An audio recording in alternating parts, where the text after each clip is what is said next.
The wind howled across the open plains of Arizona Territory, as if nature itself were protesting the cruelty of winter in December 1883. Delilah Landon gripped the edge of her cabin's rough-hewn table, pain slicing through her abdomen as another contraction seized her. At 22, she hadn't expected to face childbirth alone, especially not 4 weeks before her time. "Not now," she whispered to her unborn child, stroking her swollen belly with trembling fingers. "Your pa will be back soon." The lie tasted bitter on her tongue. Thomas had abandoned them 3 months ago, riding off with what little savings they had, leaving nothing but a hastily scrawled note that he wasn't cut out for family life.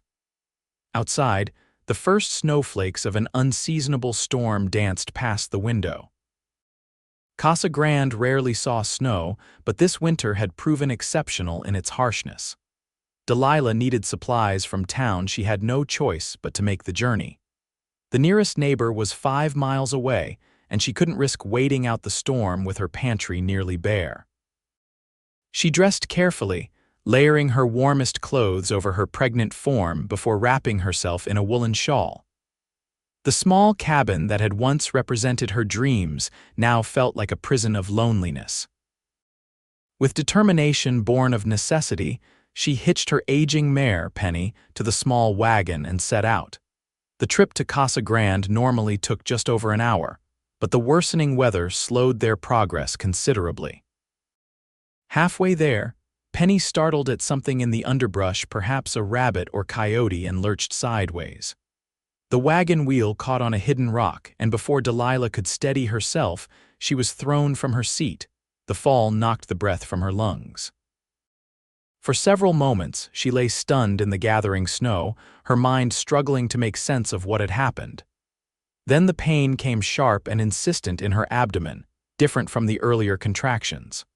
When she finally managed to sit up, she saw the blood staining the snow beneath her. "No," she gasped, panic rising in her throat. "Please, God, no." Penny had stopped several yards ahead, the wagon tilted at an awkward angle with its broken wheel. Delilah tried to stand but collapsed back into the snow as dizziness overwhelmed her. The blood continued to seep through her skirts, turning the pristine white snow a horrifying crimson. She didn't know how long she lay there, slipping in and out of consciousness as the snow fell more heavily around her. The cold had begun to numb her extremities when she thought she heard hoofbeats approaching. Perhaps it was just her mind playing tricks, offering comfort in what might be her final moments. But then a shadow fell across her face, blocking the swirling snow. "Madam, can you hear me?" The voice was deep, tinged with concern. Delilah forced her eyes open to find a man kneeling beside her, his features partially obscured by the brim of a well-worn Stetson. His dark beard was dusted with snowflakes, and his eyes, a startling shade of blue, were narrowed with worry. "My baby," she managed to whisper, her hand moving protectively to her belly. "I'm bleeding." The stranger's gaze moved to the blood-stained snow, and his expression grew grave. Without hesitation, he shrugged out of his heavy coat and wrapped it around her. "I'm Vincent Crawford," he said as he gently assessed her condition. "Everyone calls me Vince. I'm going to get you to Doc Simmons in town. You and your little one are going to be just fine." His confidence, however forced it might be, gave Delilah something to cling to. She tried to respond, but another contraction gripped her, stronger than before. Vincent's strong arms lifted her as if she weighed nothing, cradling her against his chest. "What's your name, madam?" "Delilah," she managed between shallow breaths. "Delilah Landon." "Well, Miss Landon, you hold on tight now. My horse Apollo is the fastest in the territory. We'll have you to the doctor before you know it." Vincent carried her to where a magnificent black stallion waited patiently. With remarkable care, he mounted while still holding her, arranging her across his lap as comfortably as possible. "What about Penny, my wagon?" Delilah asked weakly. "We'll come back for them once you're safe," he promised. "Right now, you and your baby are all that matters." With that, he clicked his tongue, and Apollo surged forward into the gathering storm. Vincent hunched his broad shoulders, creating a shield between Delilah and the elements as they rode. The snow was falling more heavily now, the wind driving it sideways in blinding sheets. "Where's your husband?" Vincent asked, his voice raised against the howling wind. "Gone," Delilah replied, her voice breaking. "Left months ago." She felt his arms tighten around her, but he made no further comment. Instead, he urged Apollo to move faster, navigating the increasingly treacherous terrain with the skill of a man who'd spent his life in the saddle. Each jolt sent waves of pain through Delilah's body, but Vincent did his best to cushion her from the worst of it. The bleeding hadn't stopped, and the contractions were coming closer together now. Fear clawed at her throat not just for herself, but for the innocent life inside her. "Talk to me, Delilah," Vincent insisted when he noticed her eyes drifting closed. "Stay with me now." "Cold," she murmured, her lips tinged blue. "So cold." "I know, darling, but we're making good time. Tell me about your baby. Boy or girl, what do you reckon?" The question brought a faint smile to Delilah's pale face. "A boy, I think. He kicks something fierce, just like his." She trailed off, unwilling to mention Thomas again. "A strong boy, then," Vincent supplied.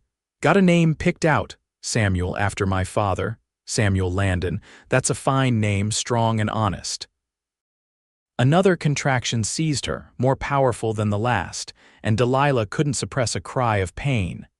Vincent's expression tightened and he leaned forward, urging Apollo to his limits. "Just a little further," he promised. "Casa Grande is just beyond those trees." The small frontier town emerged from the swirling snow like a mirage, its buildings huddled together against the unexpected winter assault. Vincent made straight for the doctor's office, a modest building on the main street with a weathered sign proclaiming Dr. Jeremiah Simmons, physician. Even before Apollo had fully stopped, Vincent was calling out, "Doc, need help out here." The door swung open, revealing a middle-aged man with spectacles and rolled-up shirt sleeves. Dr. Simmons took one look at the blood-stained woman in Vincent's arms and gestured them inside. "Bring her straight through to the back room," he instructed, already moving to prepare his examination table. "Martha," he called to his wife, who appeared from their living quarters, "heat water and bring clean linens." Vincent carried Delilah into the warm interior, reluctant to relinquish her even as the doctor directed him to place her on the table. "She fell from her wagon," he explained, stepping back only enough to give the physician room to work. "She's with child and bleeding badly, doctor." Simmons nodded grimly as he began his examination. "How far along are you, my dear?" he asked Delilah. "About 8 months," she whispered, her fingers digging into the table's edge as another contraction came. "The baby's coming early," the doctor confirmed. "And that fall has caused some complications." He looked up at Vincent. "You did right bringing her in so quickly, another hour in this weather." He didn't need to finish the sentence. Vincent's jaw tightened as he watched Delilah struggle through another wave of pain. Something fierce and protective stirred in his chest, a feeling he hadn't experienced in years. "I'll wait outside," he said, turning toward the door. "No," the word burst from Delilah before she could stop it. She reached out her hand, seeking his. "Please, I don't want to be alone."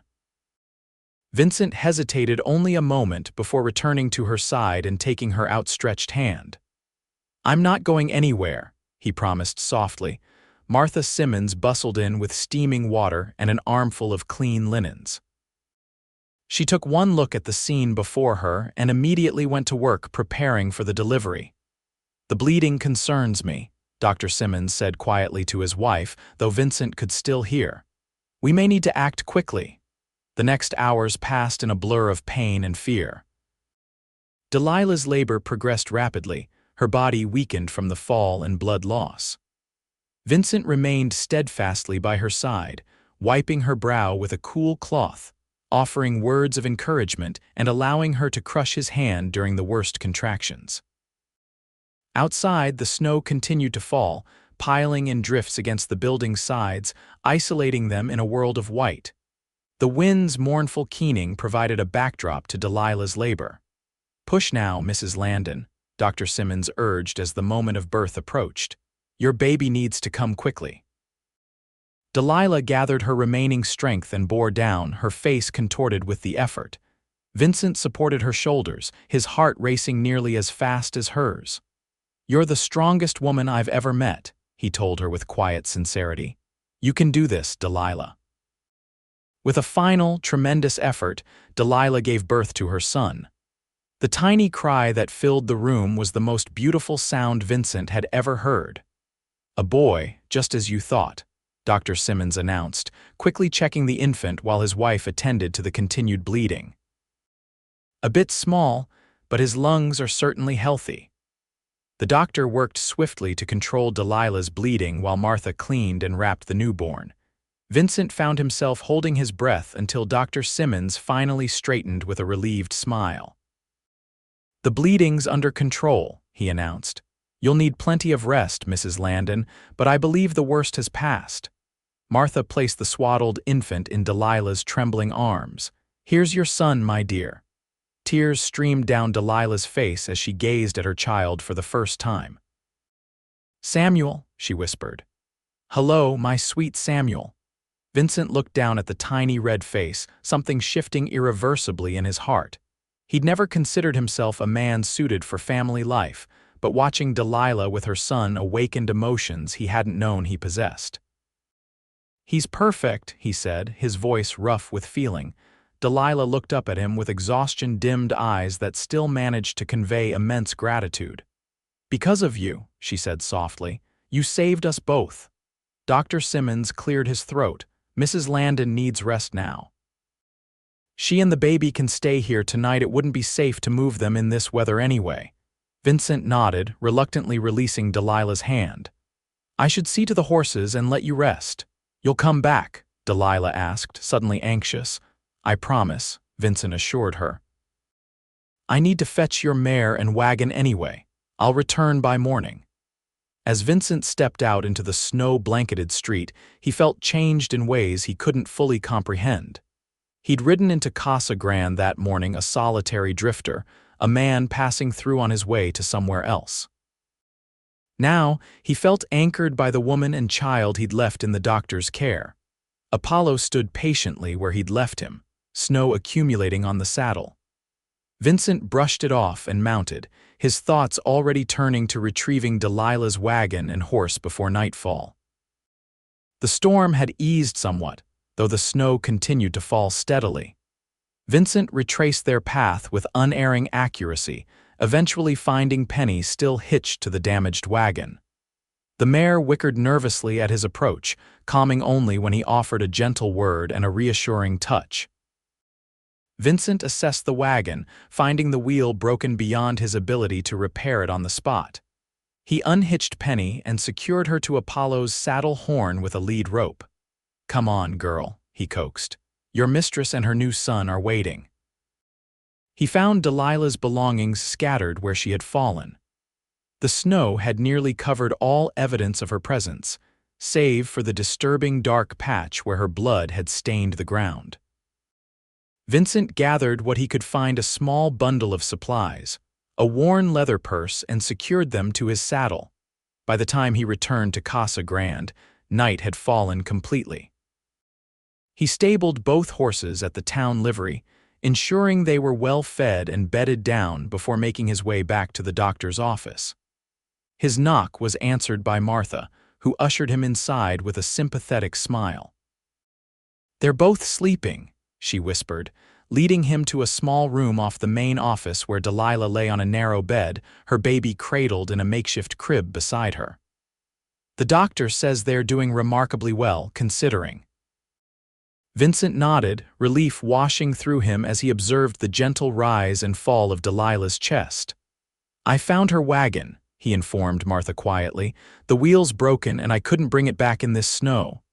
"Where was she heading?" Martha asked. "Into town for supplies, I believe." She mentioned living alone since her husband left. Martha's expression softened with understanding. "Poor dear, it's no easy thing facing motherhood alone, especially out here." Vincent removed his hat, turning it absently in his hands. "Does she have family nearby?" "None that she's mentioned."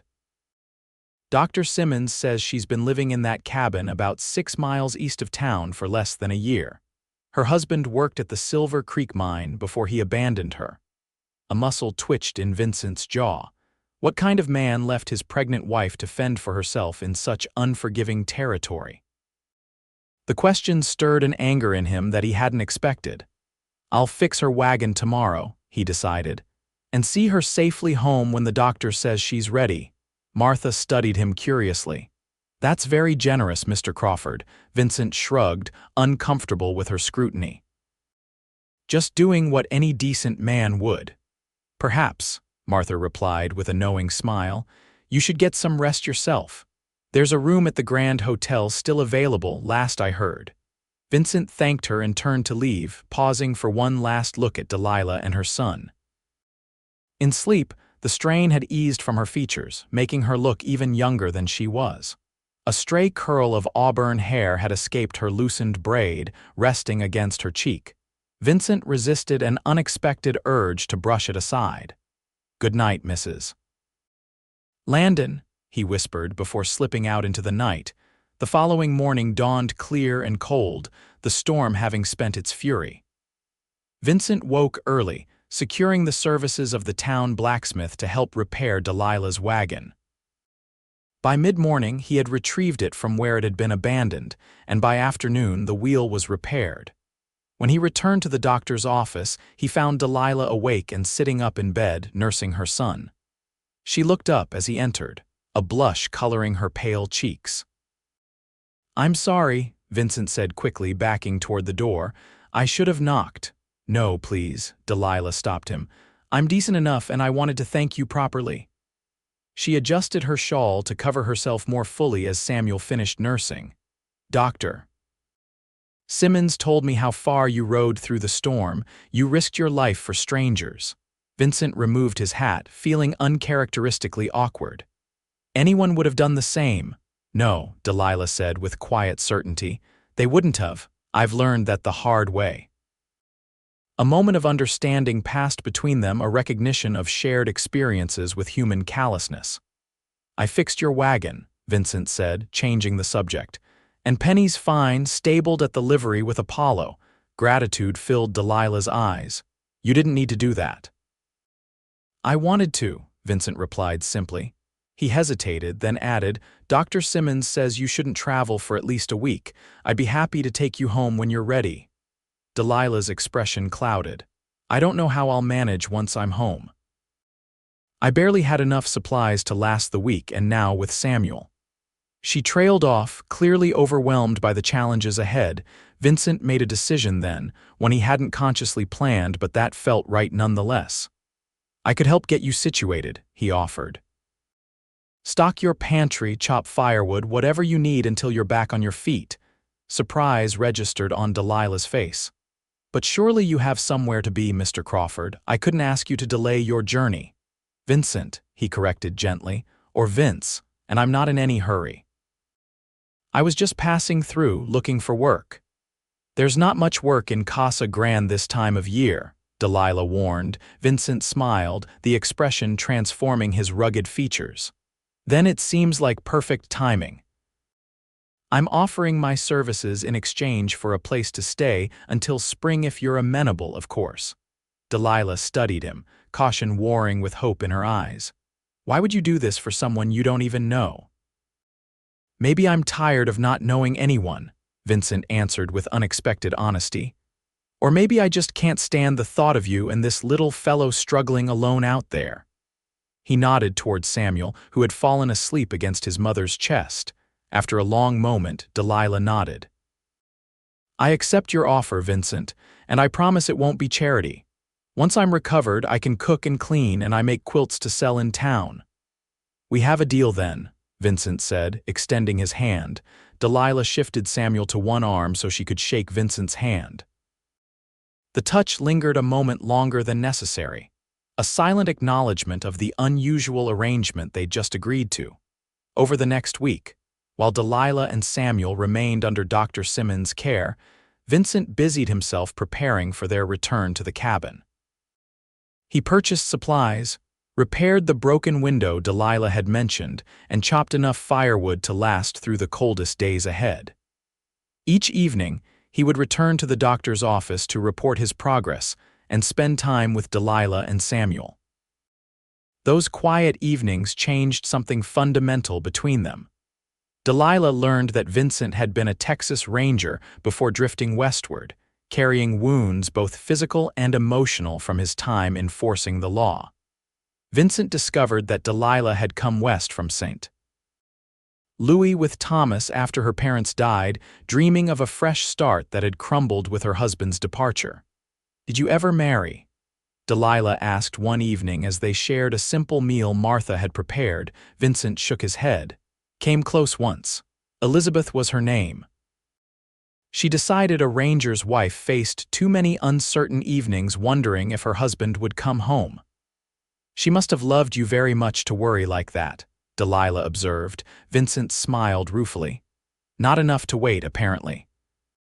"She married a shopkeeper while I was away on a 3-month assignment tracking rustlers into Mexico." Delilah's hand covered his briefly. "I'm sorry." "Don't be," Vincent replied. "She was right to choose the life she wanted, just like I was right to choose mine." He glanced at her curiously. "How did you meet Thomas?" A shadow crossed Delilah's face. "He worked for my father's freight company in St. Louis. He had such dreams, always talking about the fortunes to be made in the West. When my parents died of influenza within weeks of each other, he convinced me there was nothing left for me there." She sighed softly. "I think he loved the idea of freedom more than he ever loved me." "His loss," Vincent said with unexpected fierceness. "Any man would be fortunate to call you his wife." The blush that colored Delilah's cheeks made Vincent realize how his words might be interpreted. Before he could clarify, Samuel began to fuss, and the moment passed. On the 8th day after Samuel's birth, Dr. Simmons declared Delilah well enough to travel, provided she continued to rest once she reached home. The morning was crisp but clear as Vincent helped Delilah and the baby into the repaired wagon, which he had lined with blankets and straw for warmth and comfort. "Thank you for everything, Doctor." "Simmons, Mrs. Simmons," Delilah said as they prepared to depart. "I don't know how I'll ever repay you." "Just bring this little one in for a checkup in a couple of weeks," the doctor replied kindly, "and remember what I told you about taking it easy." Martha pressed a basket into Vincent's hands. "Some food for today and a few jars of preserves. The winter will be hard enough with a newborn without worrying about every meal." Vincent nodded his thanks, touched by the community's generosity toward Delilah. In the past week, several townsfolk had brought gifts for the baby and offers of assistance, despite many of them struggling themselves. The journey to Delilah's cabin took longer than usual, as Vincent drove carefully to avoid jostling his passengers. Samuel slept peacefully in Delilah's arms, swaddled against the December chill. "There it is," Delilah said as they crested a small rise, pointing to a humble cabin nestled against a stand of cottonwood trees. The sight filled her with mixed emotions: relief at returning home, anxiety about the challenges ahead, and a strange new comfort knowing she wouldn't face those challenges alone, at least for a while. Vincent helped her inside, where she discovered he had done far more than just repair the window. The cabin was warm from a freshly built fire, clean and orderly, with a stack of supplies nearly arranged on the kitchen table. "Vincent," she breathed, taking in the transformed space. "When did you do all this?" he shrugged, unloading the last of their things from the wagon. "Had to make sure it was proper for the little fella's homecoming." Tears welled in Delilah's eyes. After months of struggling alone, the simple kindness overwhelmed her. Without thinking, she stepped forward and embraced him, Samuel cradled between them. Vincent stiffened momentarily before his arms came around her, careful not to press against the baby. "It's nothing," he murmured into her hair. "Just wanted you to have one less worry." Delilah stepped back, wiping her eyes with her free hand. "It's everything," she corrected him. "And I won't forget it." The days that followed established a rhythm between them that felt surprisingly natural. Vincent took charge of the outdoor chores, caring for the animals, hunting, and maintaining the cabin's exterior, while Delilah focused on recovering her strength and caring for Samuel. In the evenings, they would share meals and conversation by the fire, the winter nights drawing them into a domestic partnership neither had anticipated. As Christmas approached, Vincent noticed Delilah growing quieter, her smiles less frequent. "Something troubling you?" he asked one evening as they sat before the fire, Samuel asleep in the cradle Vincent had crafted from a wooden crate. Delilah hesitated. "It's foolish, really." "Tell me anyway," he encouraged. This will be Samuel's first Christmas, and I have nothing to mark the occasion." "No special meal, no gifts." She twisted her hands in her lap. "When I was a child, Christmas was always special, no matter how little we had. I wanted that for him too." Vincent considered this. "Christmas is still 2 weeks away, we have time." The next day, while Delilah was napping with Samuel, Vincent rode into town.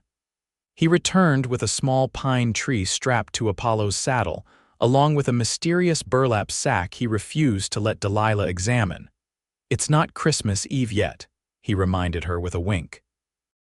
Together they decorated the small tree with bits of colored paper, pine cones dusted with flour to resemble snow, and strips of red cloth Martha Simmons had contributed. Vincent fashioned a star from tin he'd salvaged from an old can, polishing it until it gleamed in the firelight. On Christmas Eve, after Delilah had fed Samuel and placed him in his cradle, Vincent surprised her with a small package wrapped in brown paper. "I'm not much for presents," he said gruffly, "but I wanted you to have something." Delilah unwrapped it carefully to reveal a delicate silver locket. "Vincent," she gasped, "it's beautiful, but I couldn't possibly. It was my mother's," he interrupted. "She'd want someone like you to have it." Tears filled Delilah's eyes as she opened the locket to find it empty. "For Samuel," Vincent explained. "When we get to town next, we can have one of those photography fellows take his picture for it." Delilah clutched the locket to her chest.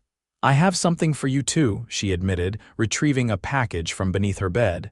"It's not much." Vincent unwrapped a hand-knitted scarf in deep blue wool. "You made this. When did you find the time?" "While you were out hunting," she explained. "And in the evenings after you thought I'd gone to sleep." Vincent ran his fingers over the careful stitches, more touched than he wanted to admit. "No one's made me anything in a very long time," he said quietly. "Merry Christmas, Vincent," Delilah said softly. "Merry Christmas, Delilah," he replied, his eyes never leaving hers. Something shifted between them that night, a recognition that their arrangement had grown into something neither had expected. Vincent found himself watching Delilah when she wasn't looking, admiring the gentle way she cared for Samuel, the determination with which she tackled each day's challenges, the quiet strength that had carried her through abandonment and near tragedy. For her part, Delilah discovered herself anticipating Vincent's return whenever he left the cabin, treasuring their evening conversations and feeling increasingly secure in his steady presence. She told herself it was natural to develop a fondness for the man who had saved her life, but in her heart, she knew it was more than gratitude that warmed her when their hands accidentally touched or when she caught him singing softly to Samuel. As winter deepened, so did their connection. January brought the harshest weather yet, with temperatures that froze the water in the bucket overnight and winds that found every crack in the cabin's walls. During one particularly fierce blizzard, they huddled near the fire. Samuel nestled between them as Vincent told stories of his ranger days, the sanitized versions, carefully edited for Delilah's ears. "You must miss that life," Delilah commented as the wind howled outside. Vincent considered the question seriously. Parts of it, the camaraderie among the men, the sense of purpose. He stroked Samuel's tiny hand as the baby gripped his finger. "But I don't miss the violence or the loneliness. Are you lonely now?" Delilah asked, her voice barely audible above the crackling fire. Vincent's eyes met hers, warm and certain. "Not for a single moment since I found you in the snow." The admission hung between them, heavy with implications neither was quite ready to voice. Delilah busied herself with adjusting Samuel's blanket, her cheeks flushed with more than just the fire's heat. February brought a brief thaw that allowed them to venture into Casa Grande for supplies, and Samuel's check-up with Dr. Simmons. The doctor pronounced the baby healthy and thriving, much to Delilah's relief. "And you, Mrs. Landon?" Dr. Simmons inquired. "How are you faring?" "Much better, thank you," Delilah replied. "Vincent has been." She paused, searching for words adequate to describe all he had done for her and Samuel. "I can see that," the doctor said with a knowing smile. "It seems the arrangement has benefited you both." In town, they attracted curious glances and whispered comments. The mysterious cowboy who had ridden through a blizzard with a bleeding, pregnant woman was now living at her homestead. It was the sort of situation that generated inevitable speculation in a small community like Casa Grande. Martha Simmons pulled Delilah aside while Vincent was arranging their purchases to be loaded into the wagon. "People are talking," she warned gently. "Not that anyone blames you, dear, after what you've been through, but a young widow living alone with a single man." "Vincent has been a perfect gentleman," Delilah defended immediately. "And he's only staying until spring." Martha patted her hand. "Of course, dear, I'm only telling you so you won't be caught unawares by the gossip." The ride home was quieter than usual, both of them preoccupied with their thoughts. As they approached the cabin, Vincent finally broke the silence. "I heard what Martha said to you," he admitted. "About the gossip," Delilah sighed. "People will always talk, it doesn't matter." "It matters if it damages your reputation," Vincent countered. "You and Samuel have to live in this community long after I've moved on." The words struck Delilah like a physical blow. Of course Vincent would move on, that had always been the agreement. Yet somehow she had allowed herself to imagine a different future. "Spring is still weeks away," she said, struggling to keep her voice light. "Let's not worry about it now."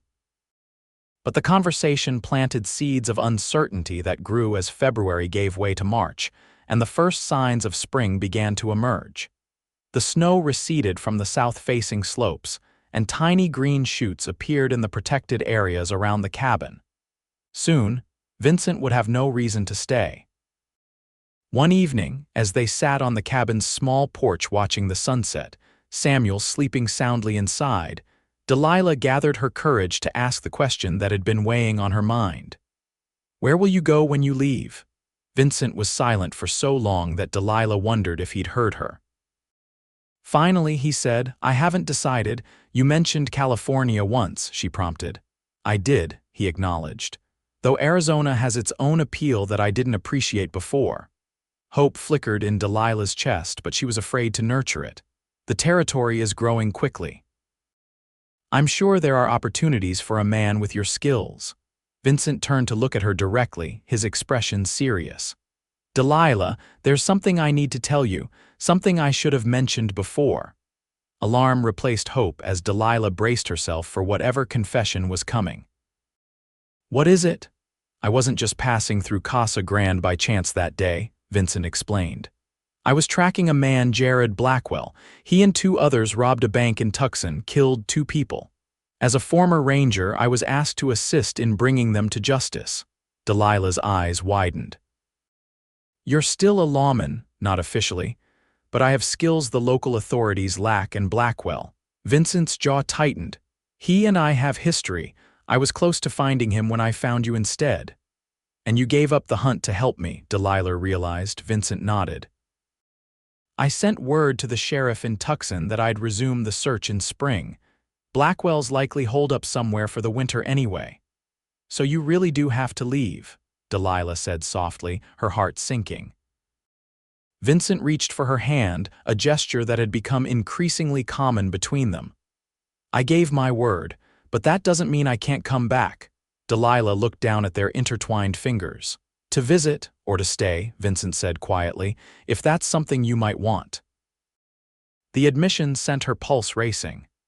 "Vincent, what are you saying?" Before he could respond, the sound of approaching horses broke the stillness of the evening.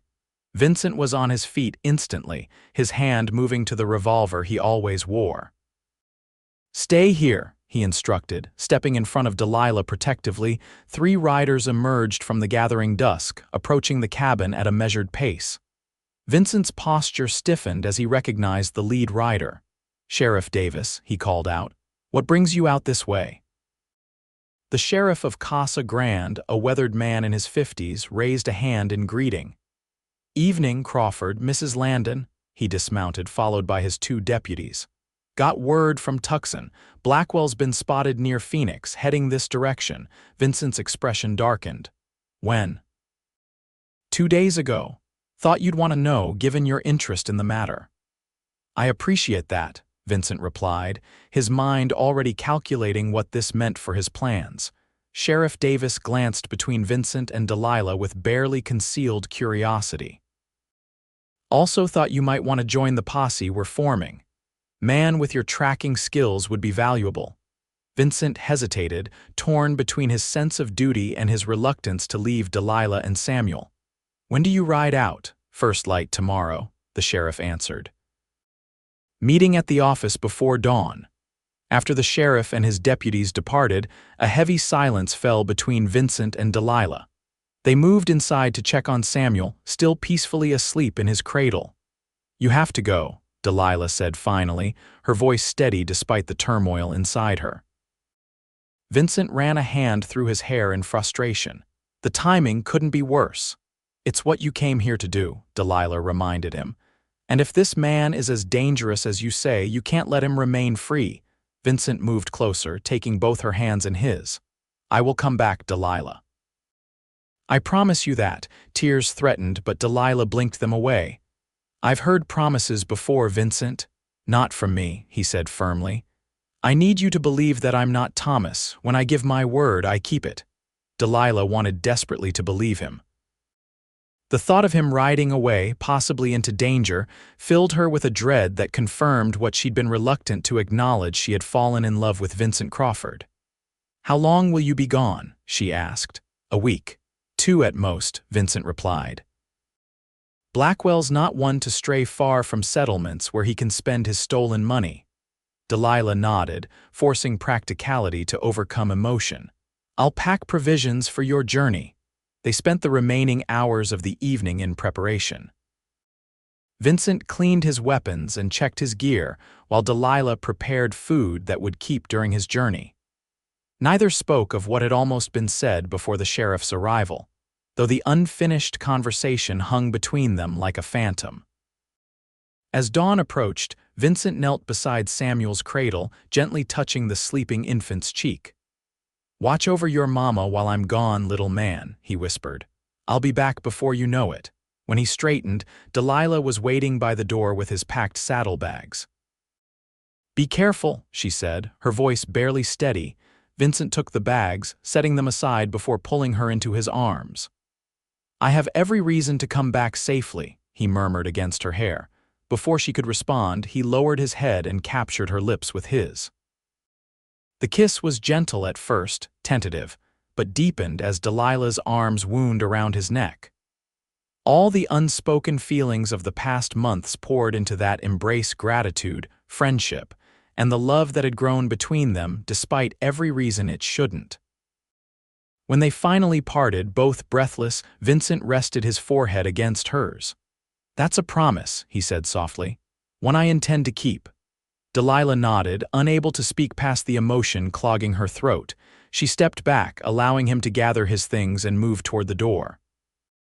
At the threshold, Vincent turned back one last time. "I love you, Delilah Landon, you and Samuel both. Remember that while I'm gone." And then he was riding away in the pre-dawn light, leaving Delilah standing in the doorway with her fingers pressed to her lips, his declaration echoing in her heart. The days that followed were among the most difficult Delilah had ever experienced. Worry for Vincent's safety mingled with the daily challenges of caring for Samuel and maintaining the homestead alone. Each sunset brought renewed anxiety as she wondered where Vincent was, whether he was safe, and if he was any closer to returning to her. Samuel, now nearly 4 months old, seemed to sense his mother's distress. He became fussier than usual, harder to settle at night, as if he too missed Vincent's deep voice and gentle hands. "He'll come back to us," Delilah would whisper to her son as she rocked him to sleep. He promised. A week passed with no word, then another. Delilah tried to suppress her growing fear, reminding herself that Vincent had said it might take 2 weeks. But as the 14th day since his departure dawned with no sign of his return, doubt began to creep in. Perhaps he had been injured or worse. Or perhaps, like Thomas, he had found the lure of freedom stronger than the ties that bound him to a woman and a child who weren't truly his responsibility. On the 16th day, as Delilah was hanging laundry in the spring sunshine, Samuel napping nearby in a basket, she heard hoofbeats approaching. Her heart leapt with hope, only to stutter with apprehension when she saw it was Sheriff Davis rather than Vincent. "Mrs.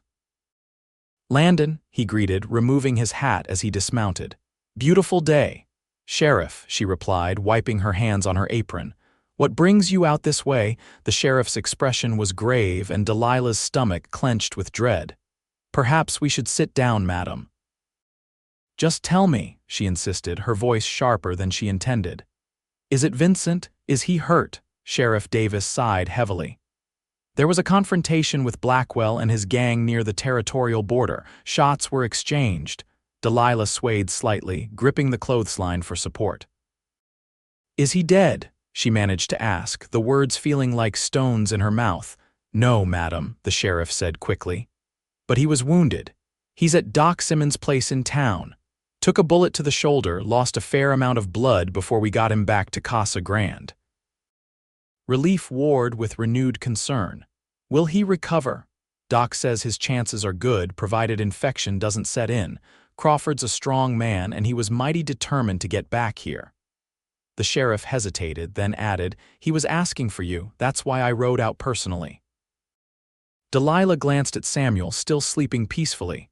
"I need to see him." "I figured as much," Sheriff Davis nodded. "That's why I brought the wagon, thought you might want a ride into town." Within the hour, Delilah had gathered what she and Samuel would need for a stay in town. The sheriff helped her into the wagon, handling Samuel's basket with surprising gentleness for a man more accustomed to dealing with outlaws than infants. The journey to Casa Grande seemed interminable, though Sheriff Davis drove as quickly as was safe with a baby aboard. As they approached town, he cleared his throat awkwardly. "Don't rightly know what's between you and Crawford," he began, "and it ain't my business, but you should know he's a hero in these parts now. Blackwell and his gang won't be troubling anyone again, largely thanks to Crawford's tracking and quick thinking." "Did Vincent?" Delilah couldn't finish the question. The sheriff understood anyway. "Kill Blackwell? No, wounded him bad enough to take the fight out of him. Blackwell and the others are in custody, awaiting transfer to the territorial prison in Yuma."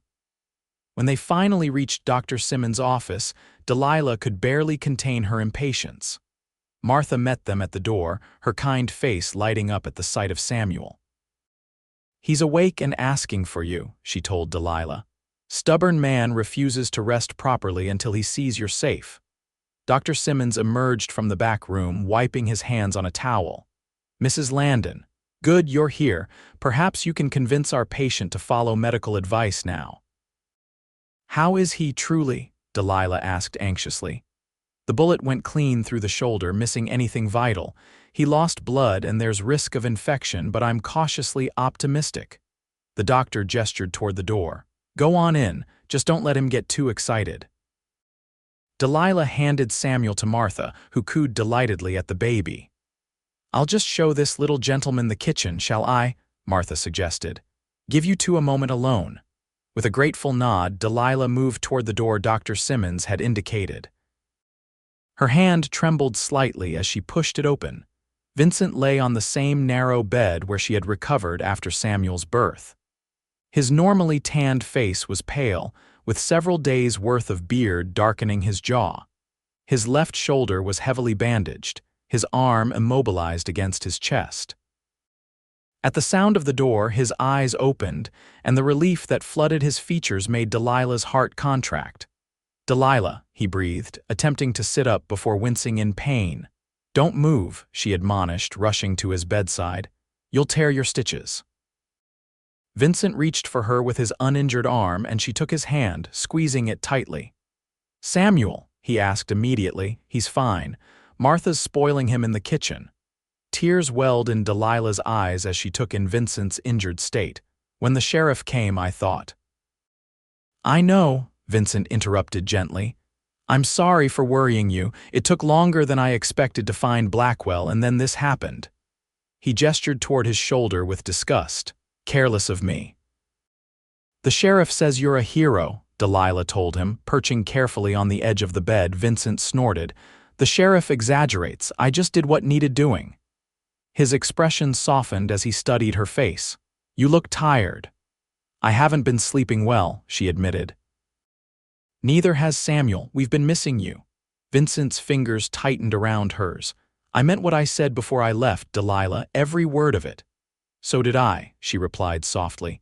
"Though I never actually said the words, 'I love you, Vincent Crawford,' I think I have since that day in the snow."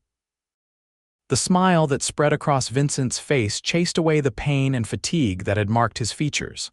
"Say it again," he requested, his voice rough with emotion. "I love you," Delilah repeated, leaning closer. "Good," Vincent murmured, drawing her down for a gentle kiss. "Because I have plans that depend on that fact." Delilah raised an eyebrow, still close enough that their breath mingled. "Plans?" "Sheriff Davis mentioned that the town needs a new deputy.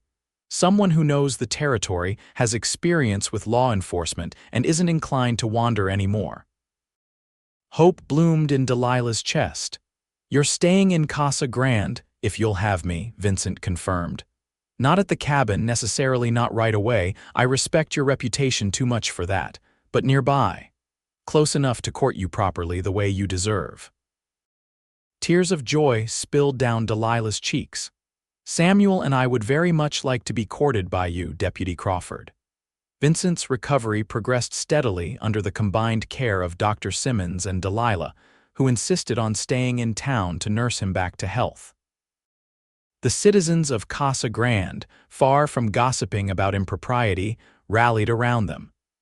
Mrs. Peterson from the boarding house offered Delilah a reduced rate on a room for herself and Samuel. Mr. Jenkins from the general store extended credit for supplies. Even the formidable Mrs. Hollister, leader of the local Ladies' Aid Society, paid a formal call to express her approval of that brave Mr. Crawford's intentions. By the time Vincent was strong enough to resume light duties, spring had fully arrived in Arizona Territory. He took the deputy position with Sheriff Davis, renting a small room above the gunsmith's shop while beginning the courtship he had promised. Their courtship, though proper by all outward appearances, was unlike most. They had already shared the intimacies of daily life. Vincent had seen Delilah at her most vulnerable, had helped care for her newborn son, had shared her home through the harshest winter months. The formality of courtship rituals seemed almost comical after all they had experienced together. Nevertheless, Vincent insisted on doing things right. He called at the boarding house with flowers from Mrs. Simmons' garden. He escorted Delilah and Samuel to Sunday services. He took them on picnics by the creek when the weather permitted. And each evening, he walked them back to the boarding house, stealing a kiss on the porch when Mrs. Peterson wasn't looking. As Samuel grew and thrived, becoming a chubby, cheerful baby who reached for Vincent whenever he appeared, Delilah found herself contemplating a future she had thought lost forever when Thomas abandoned her. A future with a man who had proven his love not with words, but with actions, riding through a blizzard to save her and her unborn child, staying when he could have continued his journey, returning despite injury and danger. One evening in late May, Vincent suggested a ride to Delilah's cabin to check on its condition after several weeks of absence. Mrs. Peterson agreed to watch Samuel for a few hours, winking conspiratorially at Vincent in a way that made Delilah blush. The cabin looked surprisingly well maintained when they arrived, the the yard swept clean. The vegetable garden Delilah had started showing signs of attention. "Sheriff Davis has been keeping an eye on the place," Vincent explained. "And Martha Simmons mentioned that some of the ladies from town have been riding out to tend the garden." Delilah was touched by the community's care. "I never expected such kindness when we moved here. People respect what you've overcome," Vincent said, helping her down from her horse. "And they like seeing happiness grow from hardship." As they walked toward the cabin's porch, Delilah noticed something different: a new rocking chair beside the one Vincent had made during the winter. "That wasn't here before," she said, puzzled. Vincent smiled mysteriously. "Maybe we should inspect the inside too, make sure everything's as it should be." When Delilah stepped through the door, she gasped. The cabin's interior had been transformed. Fresh curtains hung at the windows, a colorful quilt adorned the bed, and a sturdy crib far nicer than the makeshift one Vincent had constructed stood in the corner. A vase of wildflowers brightened the table, and something savory simmered in a pot over the fire. "Vincent," she whispered, turning to find him watching her reaction with undisguised pleasure. "What is all this?" "With some help from Martha and the other ladies," he admitted. "Do you like it?" "It's beautiful," she said, moving further into the space that had never felt so much like home. "But I don't understand." Vincent took her hands in his expression growing serious. "I've been thinking about what you said once about wanting Samuel to have traditions, special moments to remember. I thought—" He hesitated, uncharacteristically nervous. "I thought this might be a moment worth remembering." Delilah's heart began to race as Vincent reached into his pocket and withdrew a small velvet box. "I'm not a man of fancy words, Delilah," he said, his voice rough with emotion, "but I am a man who knows what he wants. And what I want is a life with you and Samuel. A family of our own, perhaps with more children someday." He opened the box to reveal a delicate gold ring set with a small pearl. "Will you marry me, Delilah Landon? Will you let me be a father to Samuel, a husband to you for all the days we're given?" Tears of joy spilled down Delilah's cheeks as she nodded, too overwhelmed to speak for a moment. "Yes," she finally managed. "Yes to all of it." Vincent slipped the ring onto her finger, his own hands trembling slightly. "It was my grandmother's," he explained. "My mother kept it for me, said I'd know when I found the woman it belonged to." "It's perfect," Delilah whispered, admiring how the pearl caught the light. Vincent gathered her close, careful of her still healing shoulder. "I've been thinking," he said between kisses, "that June would be a fine month for a wedding." "This June?" Delilah asked, surprised by the immediacy. Vincent chuckled. "I've waited long enough to call you my wife, Delilah Landon, unless you need more time." Delilah thought of the months they had already shared, the trials they had faced together, the love that had grown from the most unexpected beginning. "June is perfect," she agreed, sealing the promise with another kiss. 3 weeks later, on a perfect Arizona morning, Delilah and Vincent were married in Casa Grande's small church, with Samuel cooing happily in Martha Simmons' arms. Sheriff Davis served as best man, and it seemed the entire town turned out to witness the union of the woman who had survived against all odds, and the cowboy who had ridden through a blizzard to save her, Dr. Simmons, who had delivered Samuel and saved Vincent's life, gave a toast at the celebration afterward. "I've been practicing medicine for 30 years, he said, raising his glass, "and I've seen my share of miracles. But sometimes the greatest healings aren't the ones I perform with my hands. Sometimes they happen when two wounded souls find each other and make each other whole again."